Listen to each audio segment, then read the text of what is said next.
You've heard the conventional view. Now prepare yourself to hear the other side. High school teachers Mike Margison and Justin Spears bring you the alternative view you didn't get in the classroom. Now here they are, Margison, and Spears. You are listening live on a Monday evening, as my good friend Brent Musburger would say. Good evening, Monday evening. Welcome to The Other Side. I am Justin Spears, joined as always by the other side of The Other Side, Mr. Mike Margison. Mike, what is going on this evening, man?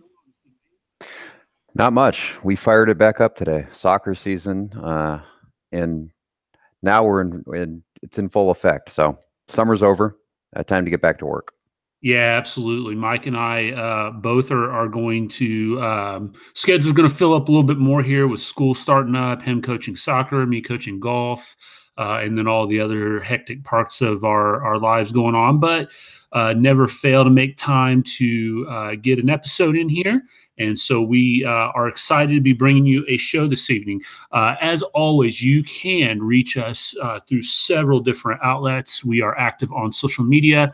You can find us on Facebook at TOS Podcast. That's our Other Side Facebook page. You can find me personally on Facebook, Justin Spears 4. Mike and I both have Twitter accounts. You can find us over there.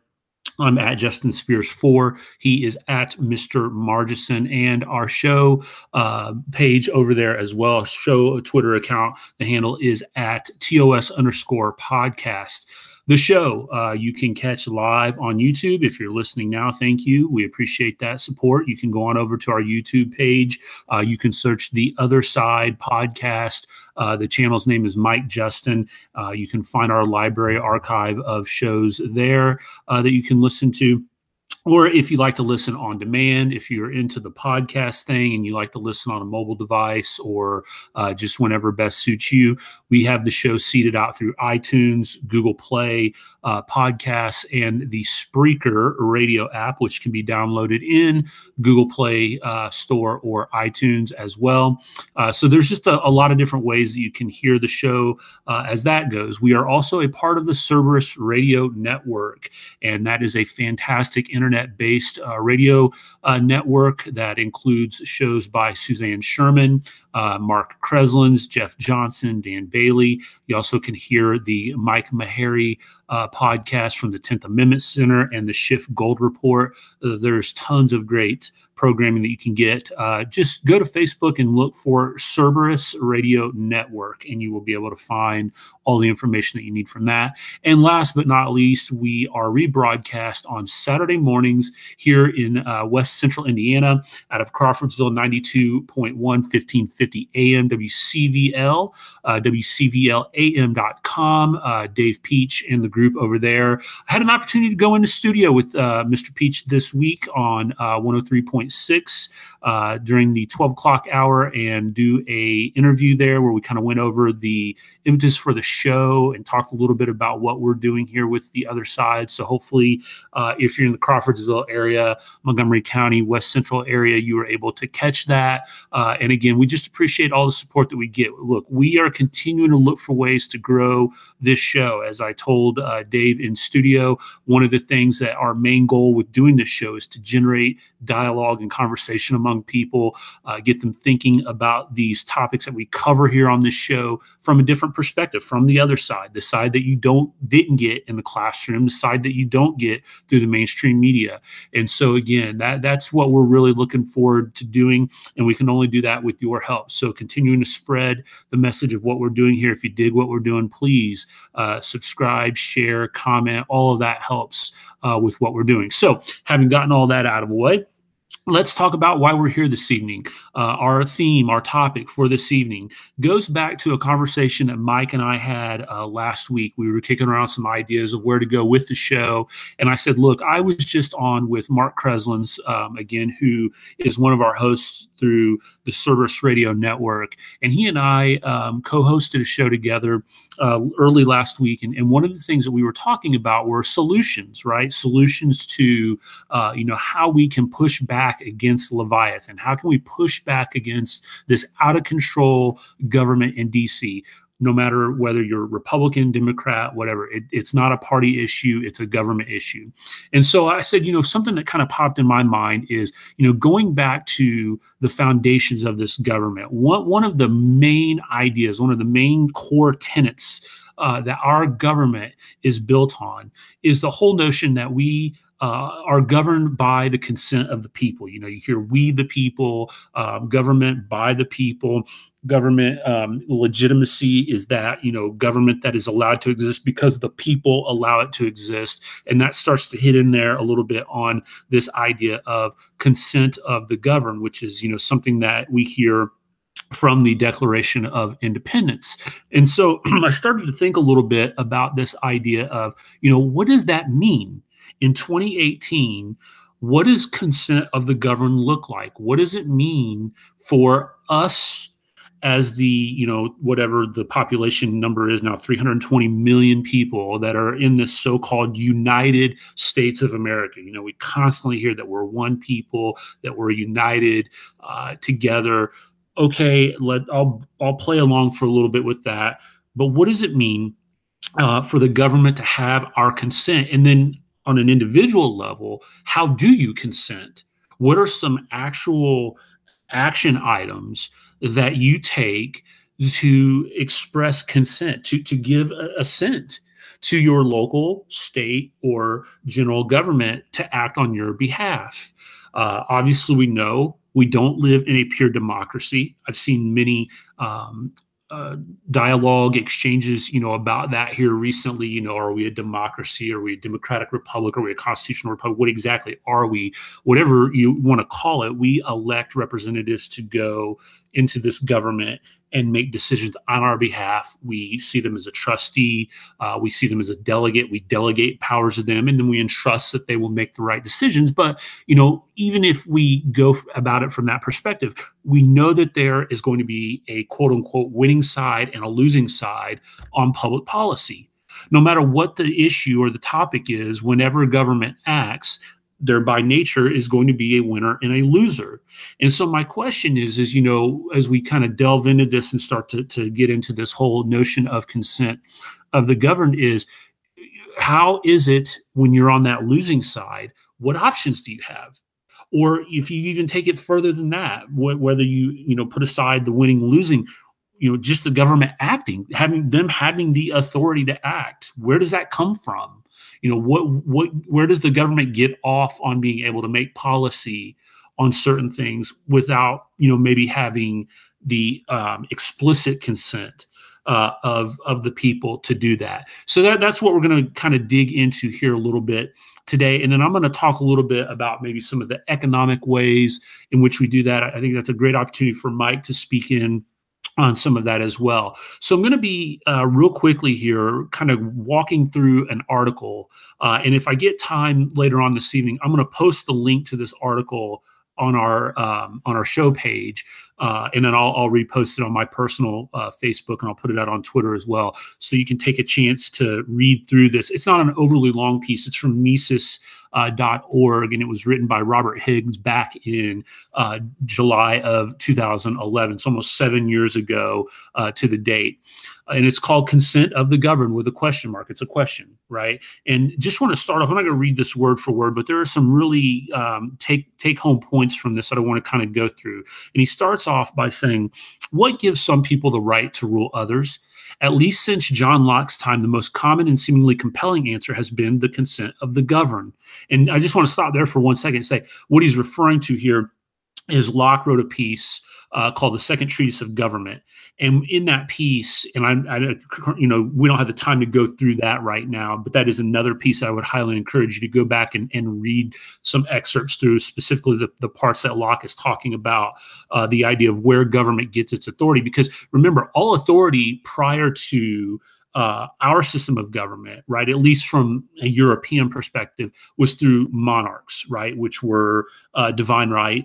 And so there didn't need to be the king coming to the people and saying, hey, do you care if they just said, hey, here's what we're going to do? And so Locke and others, Paine in particular, which I'll talk a little bit about in Common Sense, both appealed to this idea that natural rights and authority all rest within the people. This goes back to when we always say, the Constitution doesn't give you your rights. The Constitution protects your natural rights of life, liberty, and property. Okay, I don't want to get too far off on a sidebar there. But that's what he's referring to here about that. He says, so when the North American revolutionaries set out to justify their secession from the British Empire, they declared, among other things, governments are instituted among men, deriving their just powers from the consent of the governed. He says, this sounds really good, especially if you don't think about it very hard or very long. But the harder and longer you think about it, the more problematic it becomes. And you might be saying, well, what does he mean here? So he poses a question. He says, one question after another starts to come to mind. Must every person consent? That's a valid question, right? If not, how many must? And what options do those who do not consent have? This goes back to what I was mentioning earlier about the winners and the losers. What form must that consent take? Is verbal good enough? Do you have to have it in writing? Explicit, implicit? If it's implicit, how is it to be registered? How are you to know that I've consented to what government is wanting to do?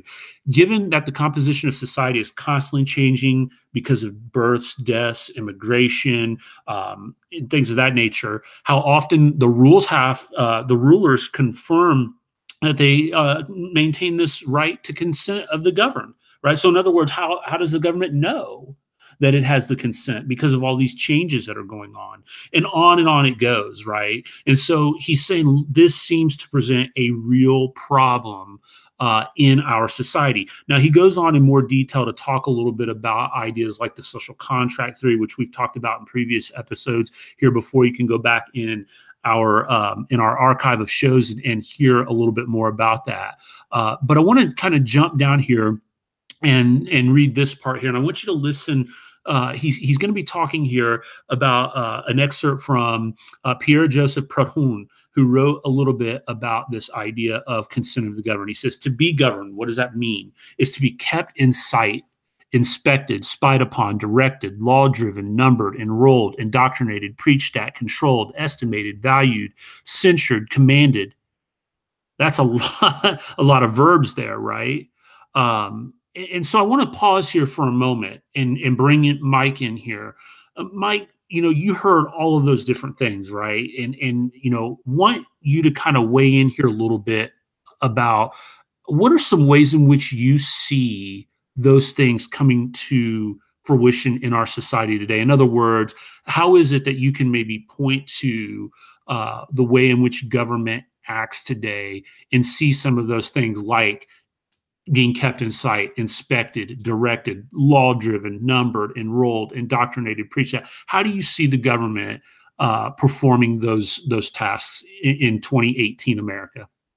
Well, that one's easy from our perspective. What, like all of the words that you just said apply directly to compulsory mass schooling in this country. That's the first thing that came to my mind when you started listing that off.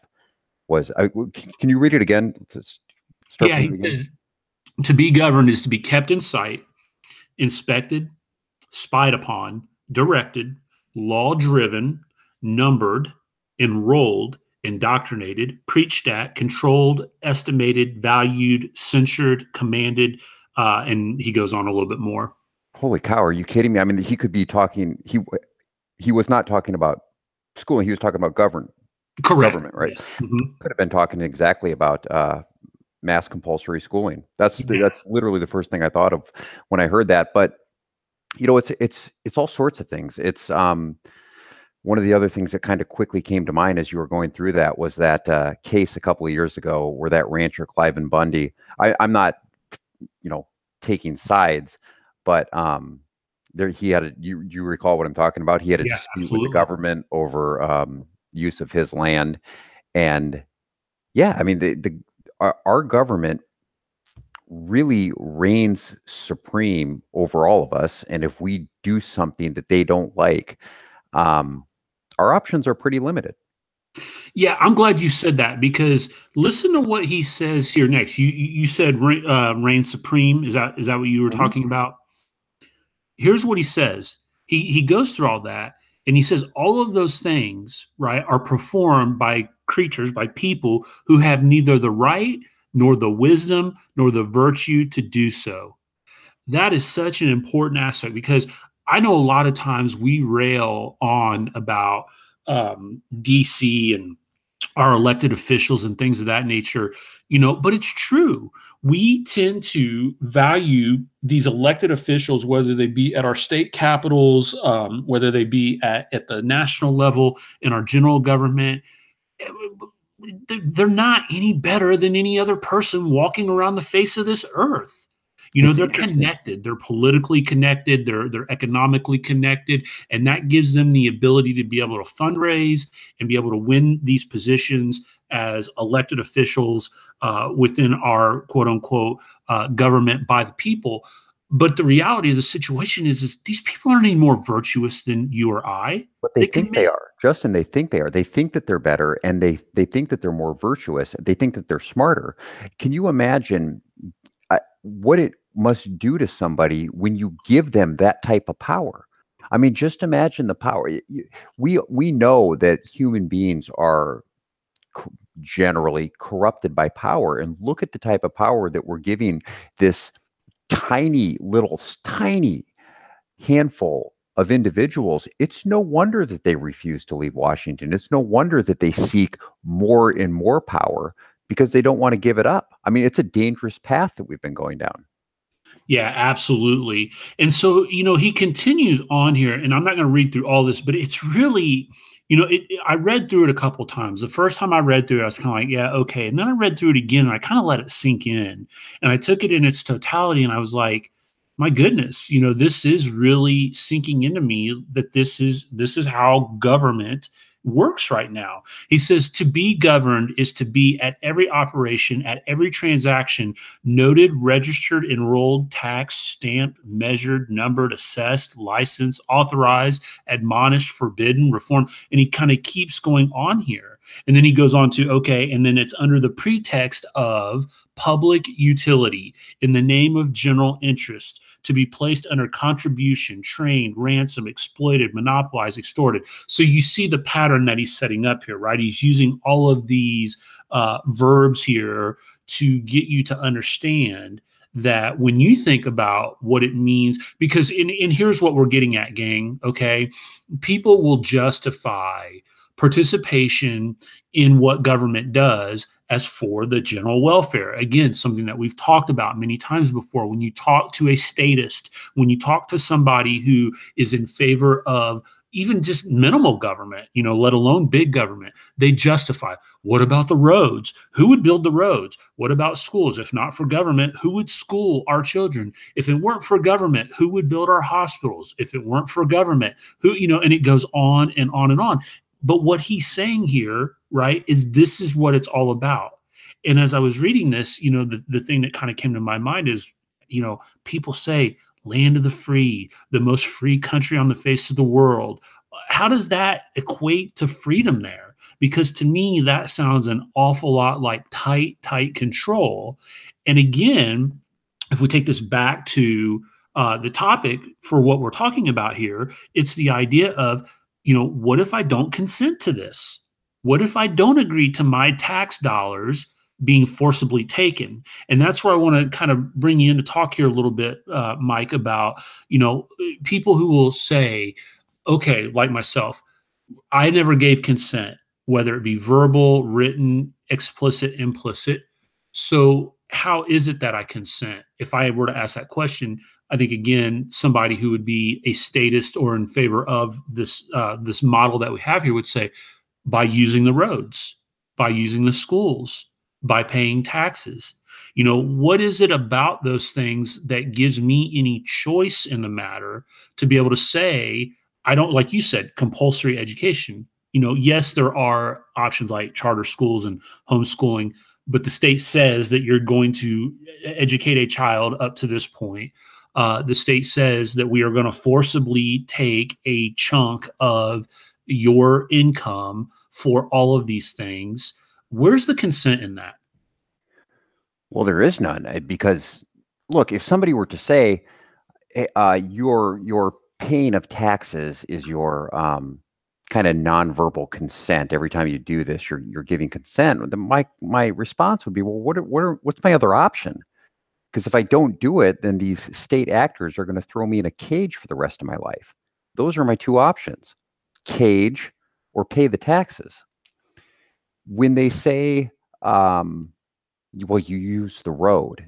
Look, I live in West Lafayette, and I got to get down to Crawfordsville to go to work. Well, what are my other options?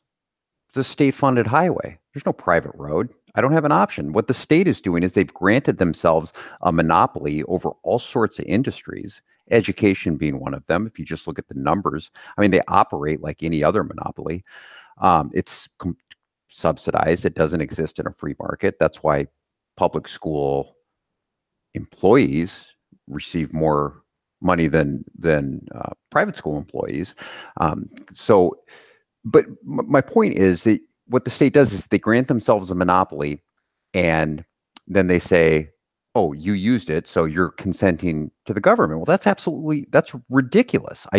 They don't provide, there are no other options. And, when you have things like eminent domain, or any situation where the government just owns land that isn't, directly inhabited by private property, they can do whatever they want with it. I mean, they have complete control over they just granted themselves control over this piece of property and that piece of property when they did build roads. If you think about the interstate highway systems, they just picked where they wanted to go. And in the case of eminent domain, if there is private property there, the government has this rule where they can just say, you know what, this piece of your owned private property, it's not really yours. If we deem it to be better used this way, then we can just take it. That's what eminent domain is. It's perfectly legal. I mean, it's like theft. My point about this is there are no other options. There's not consent. This is all dictatorial. At a local level, I have a little bit of consent. Even at a state level, I have a little bit of consent. Look, I hated the politics in California. I hated the high taxes. I hated the stringent regulations, which reduced the amount of homes that could be built, which drove the price of the existing homes up. And you have this mass influx of people into California. So you have rising demand and a static supply, and the price of living it became out of control. And so I decided that I was going to move with my family. I was going to leave that state, which I did. And I came to Indiana, which I found much, much more palatable. You can do that at the state or local level, but as our federal government grows and grows, and really as our federal government becomes a religion for most people, we see this with these unhinged leftists who are, I mean, they kind of comically call it Trump derangement syndrome, but the way that they're acting, in anything that President Trump does, they view the federal government literally as their deity, as their religion, and it's become far more important in people's lives than their state and their local politics. So what you see is you have a devaluing of local politics, and you have this just bizarre embrace of federal politics. And this is sweeping the nation. You can kind of see the end results here, right? I mean, and so when we talk about it as a national level, my point, what I was getting to is I can't move the same way that I could when I left, California and went to Indiana, or say I wanted to leave West Lafayette and go to Crawfordsville. I don't have that option. Where can I go? What are my options? Yeah, and I'm so glad that you kind of broke down the design of talking about that in the government's perspective, because I want to hit on that real quick as we start to wrap up the conversation here. And that is that in Common Sense by Thomas Paine, which was written really as a precursor to the Declaration of Independence, I think it was been fairly well documented that Jefferson relied heavily on reading through Common Sense before he wrote, and there's some paralleled language in there. Paine writes specifically in there about, going back to man in the state of nature. And I know that this was written probably even more about from John Locke's perspective, but Payne addresses it as well too. And essentially, the notion is this: it was, look, man in the state of nature is man without government.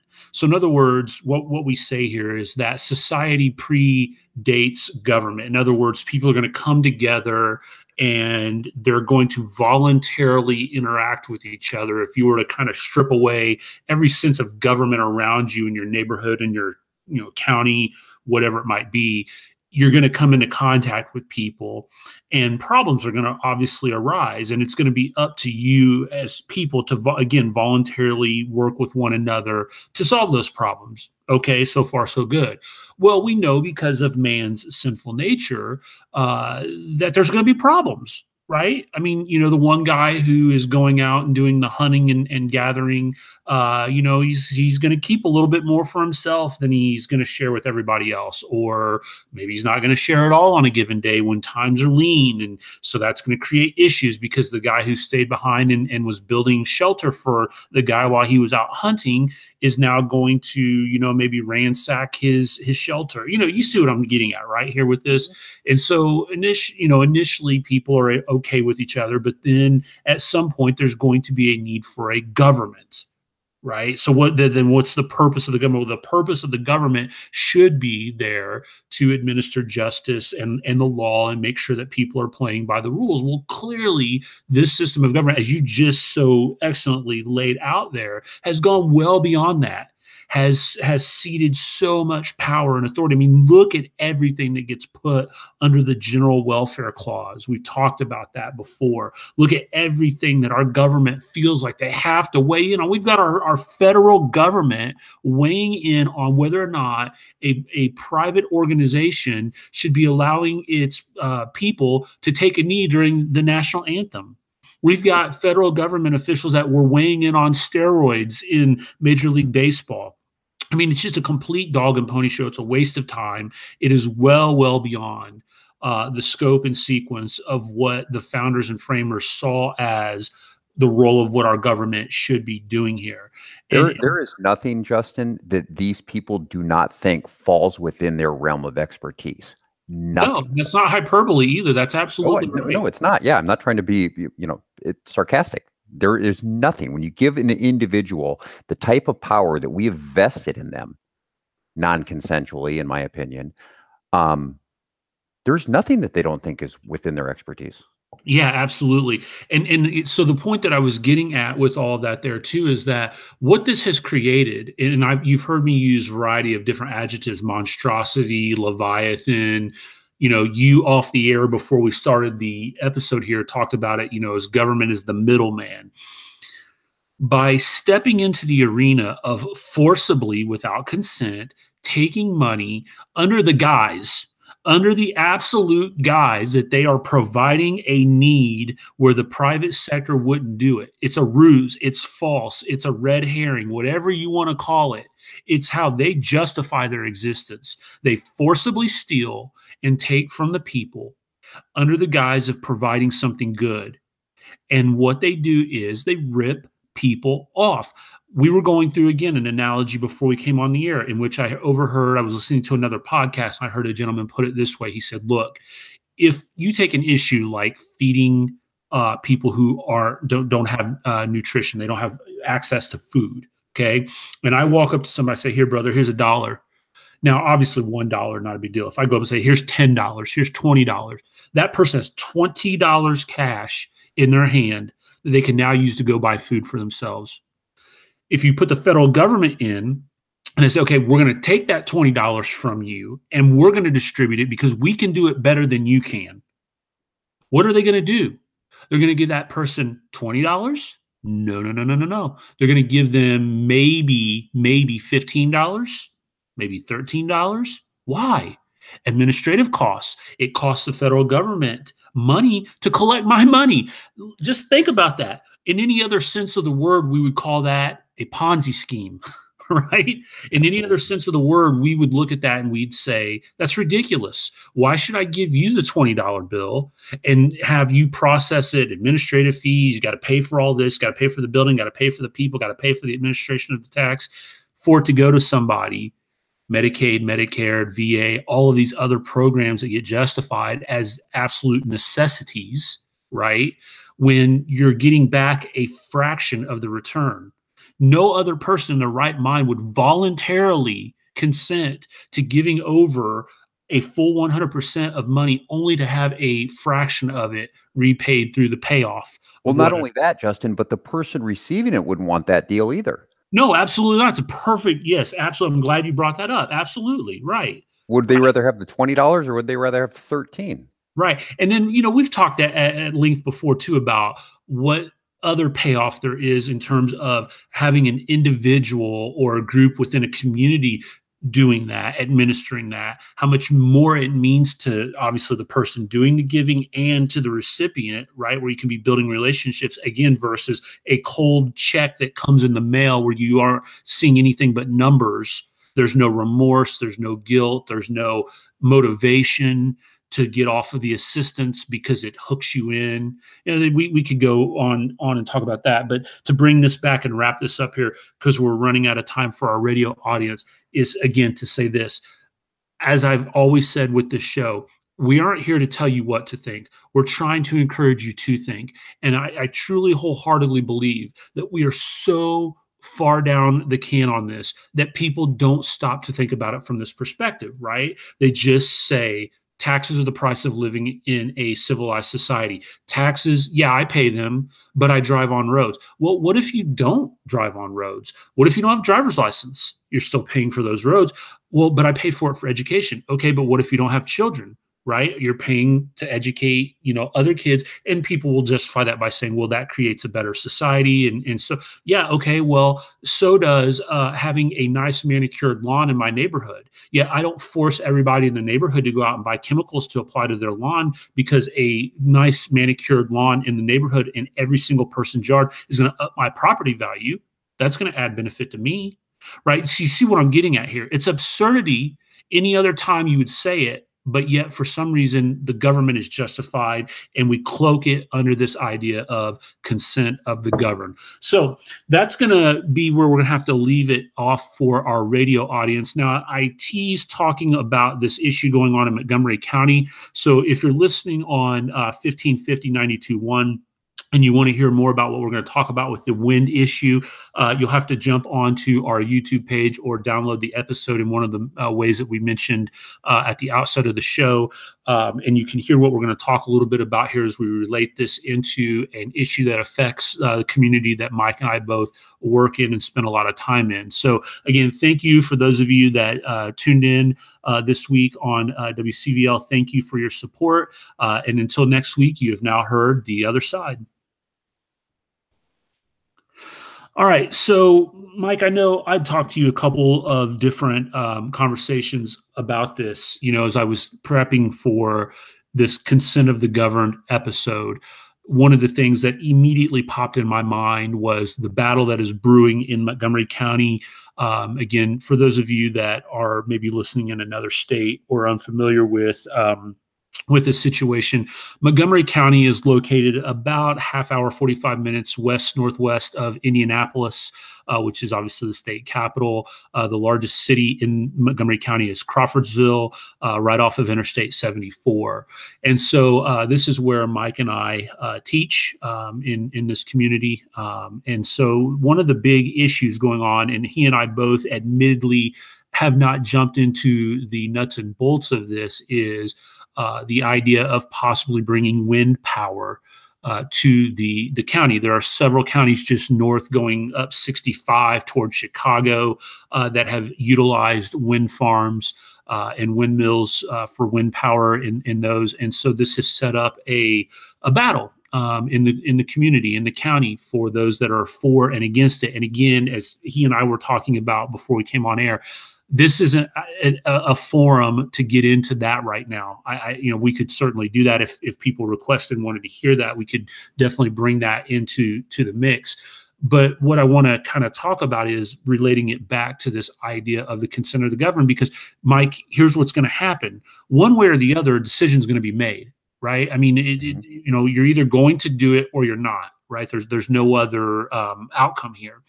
And so as you drive through certain parts of Montgomery County, you'll notice signs in people's yards, no to wind, the sign with the circle and the slash through it with the windmill.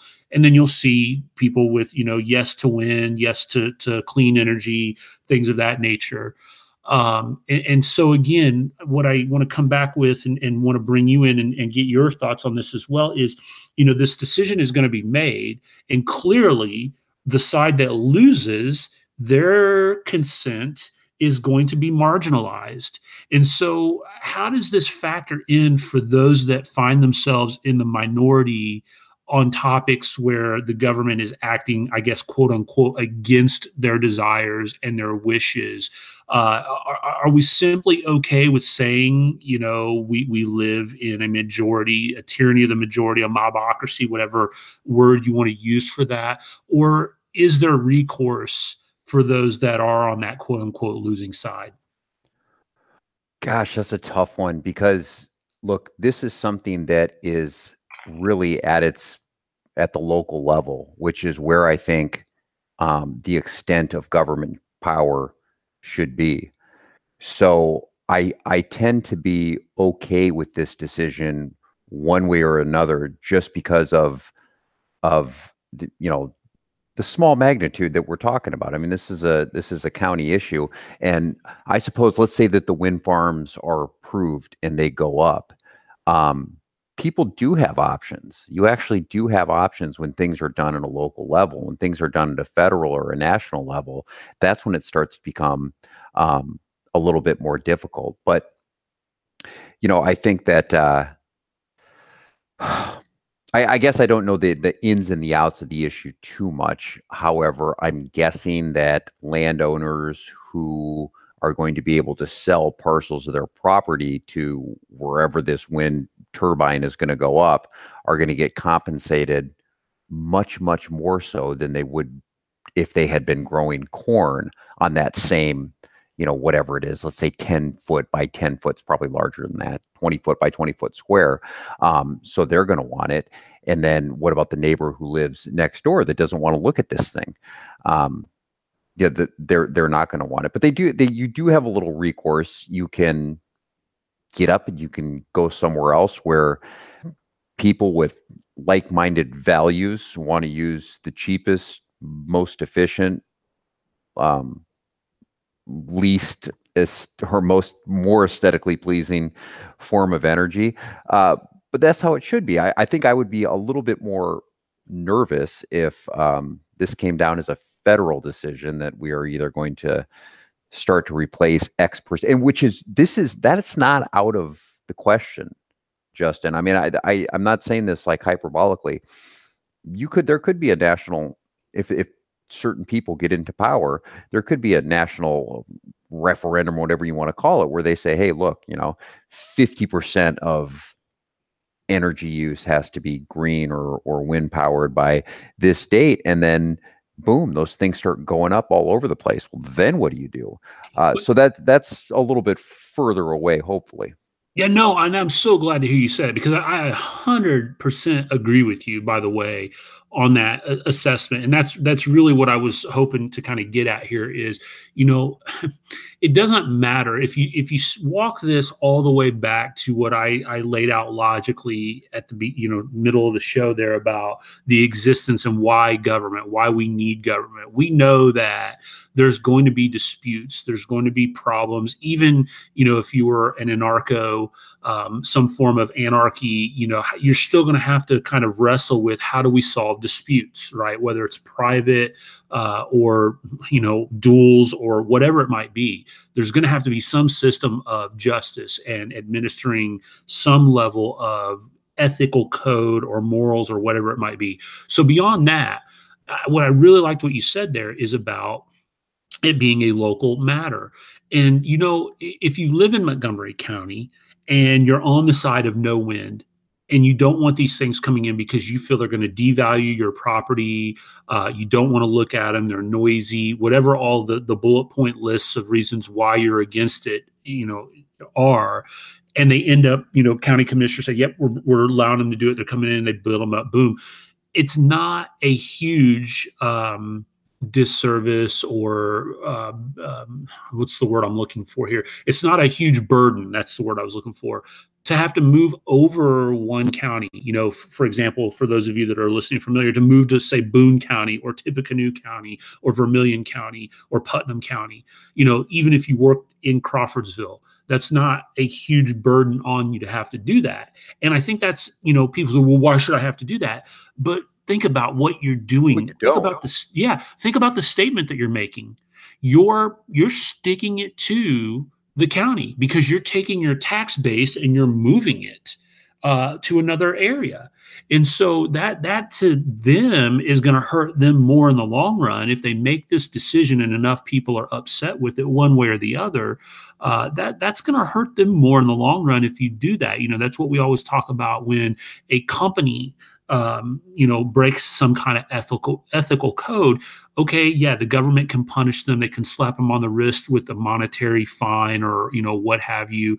But what's really going to hit them is when people stop buying their products, when they go to a competitor or they just boycott or whatever it might be altogether. That's going to hurt that company much more than paying some one-time fine from the federal government is going to do. And so to take it back to what you mentioned, yeah, even beyond just the wind power issue, think about it from a perspective of what we've seen here over the last couple of years with transgender rights and the whole bathroom issue and how all that went down. What recourse do you have there? Now you do have a big burden if you are somebody who disagrees with that. But now you've got the general government out of DC saying, okay, all 50 states are going to do this under the name of equality, whether you agree with it or not.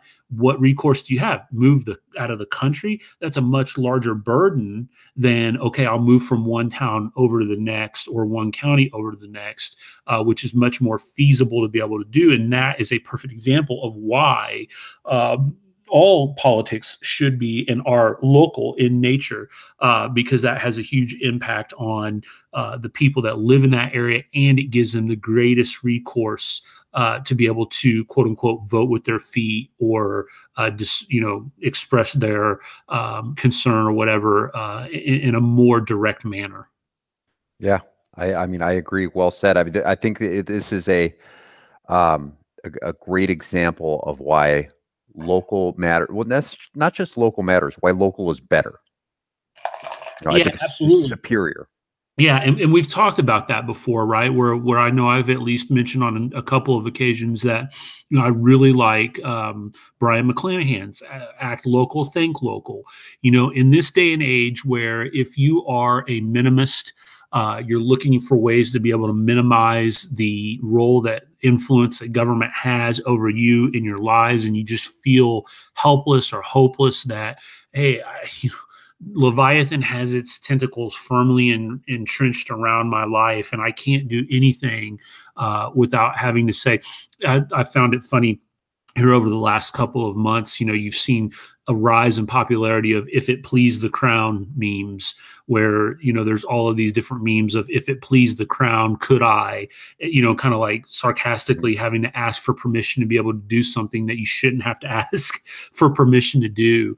But if you're looking for ways in which you can kind of push back against what seems like the enclosing walls of DC and maybe your state capital on your daily lives, acting local is one of the best ways in which you can do that. And we're starting to see, and again, we talked a lot about this on with Mark Kreslin on the Mark and Suzanne show, ways in which we can push back. You're seeing a lot of states that are pushing back against the government as it relates to marijuana, right? You're seeing a lot of decriminalization at the state level, obviously with medical marijuana being approved and things of that nature, almost kind of daring DC and Jeff Sessions and the Trump administration to say, hey, okay, it's federal law, come and enforce it. Right? Mm-hmm. Well, what are you going to do? Do you have the agents? Do you have the pockets, the money to be able to do this? Or are you going to realize that this is something that should be completely at a state level? And then, okay, let's extrapolate that out.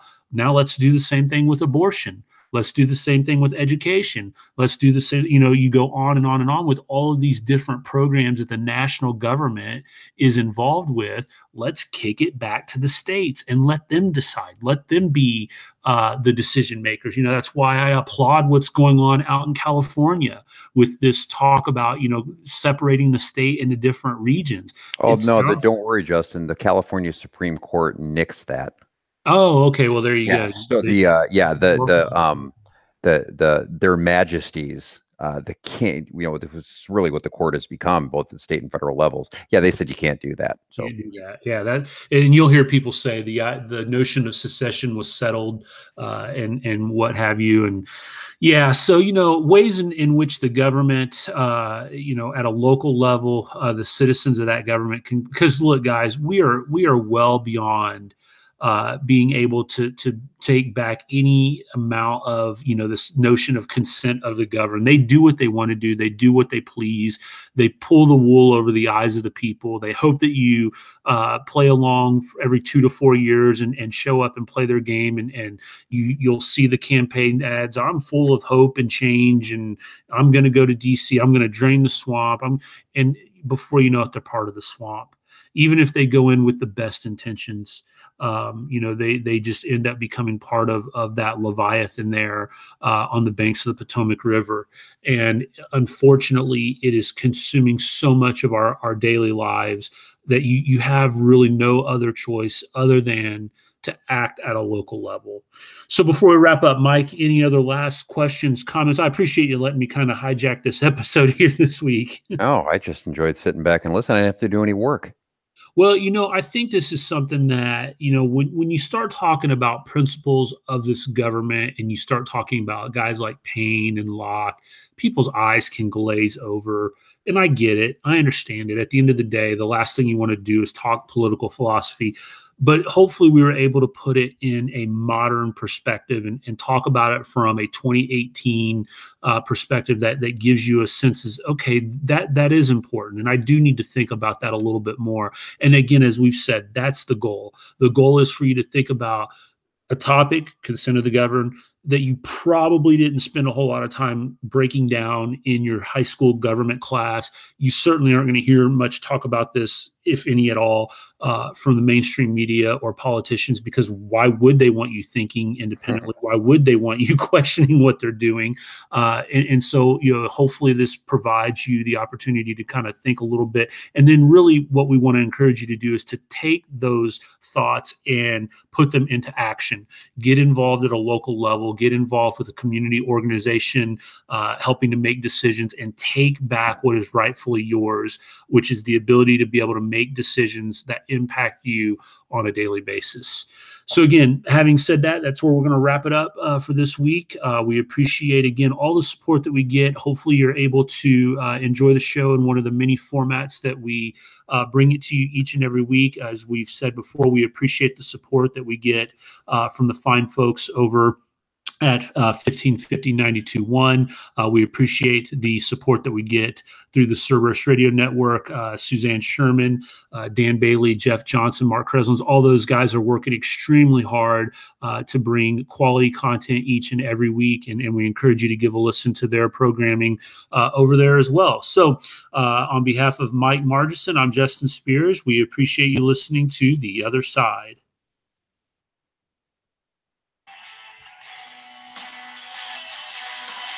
Thanks for listening. And remember, you're not fully informed until you've heard The Other Side.